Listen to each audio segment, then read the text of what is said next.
Hey friends, welcome back to Living for Eternity.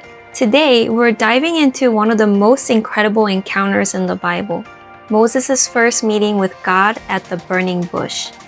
This moment isn't just a fascinating story, it's packed with lessons about who God is and how He works in our lives. Let's rewind. After 400 years in Egypt, Jacob's family of 70 had grown into a nation, over 2 to 3 million people. This growth terrified Pharaoh, so he made a horrible decision. All Hebrew baby boys were to be killed. But God had a plan. A baby boy Moses was miraculously saved when Pharaoh's daughter adopted him. Moses grew up in the palace, immersed in the culture and education of Egypt. But even then, he couldn't ignore the suffering of his people, the Hebrews.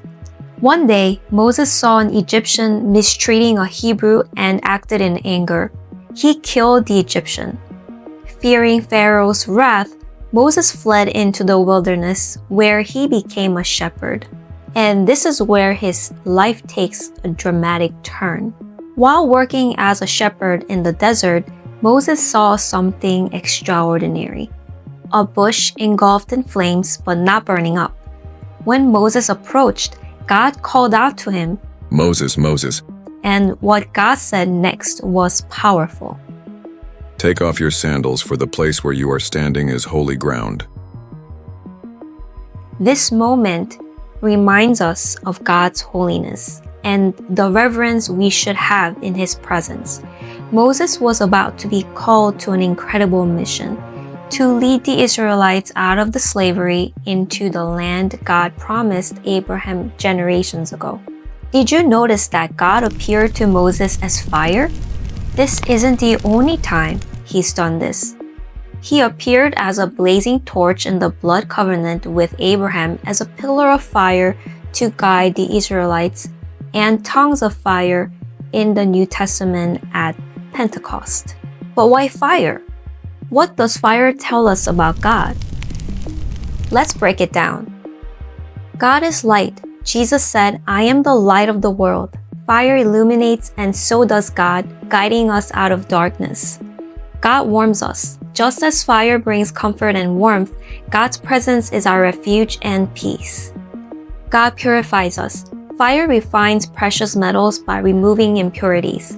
Similarly, God uses trials to make our hearts and make us more like Him. God changes us. Fire transforms everything it touches, and God's presence has the power to transform our lives completely. God is untouchable. You can't touch fire without being burned.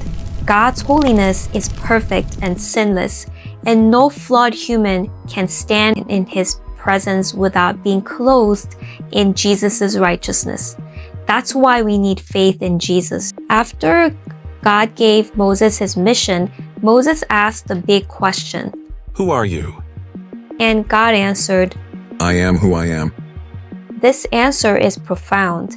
By saying "I am," God was revealing that He is self-existing. God depends on nothing and no one. He simply is, unchanging. God is the same yesterday, today, and forever. All sufficient. God is everything we need, but there's more. I am also shows that God is present. He's with us, guiding us, and saving us. He's not distant or disconnected. He's right here, right now, in every situation.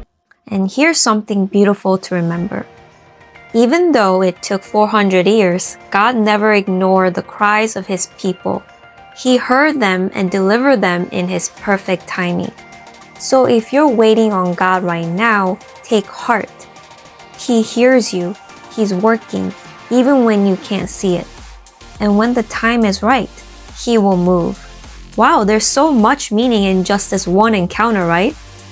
From the burning bush to God's name, I am, we're reminded of His holiness, His power, and His faithfulness. What stood out to you the most? Let me know in the comments. And don't forget to like, share, and subscribe for more Bible studies that help us live for eternity.